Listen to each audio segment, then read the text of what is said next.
কি ভাবছো আমাকে তোমার মনে পড়বে না? পড়বে পড়বে, আমাকে তোমার ঠিকই মনে পড়বে। মিথ্যা করে হলেও একদিনের জন্য ভালোবাসা দেখিয়েছিলে, দেখিয়েছিলে তো।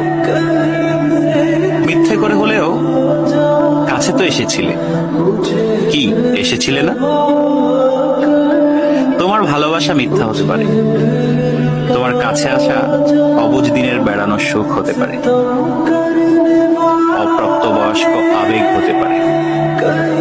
কিন্তু এই যে তুমি মিথ্যা করে ভালোবাসা নিয়ে গেছো, প্রথম ভালোবাসার ছোঁয়া নিয়ে গেছো, সত্য সত্য। এসব সত্যের পাঁচিলে একদিন ঠেকে যাবে তুমি। তখন দেখো ঠিকই মনে পড়বে আমাকে। যার কাছে তুমি প্রথম মানুষ হতে যাবে, সে যদি প্রশ্ন করে আমার আগে তোমার জীবনে কোনো মানুষ এসেছিল কিনা, কেউ তোমাকে ছুঁয়ে দেখেছিল কিনা, তখন হয়তো মিথ্যেগুলো সাজিয়ে গুছিয়ে বলবে, কিন্তু আমি নামক ছোঁয়া তুমি ঠিকই ভেতরে ভেতরে টের পাবে। কি ভাবছো?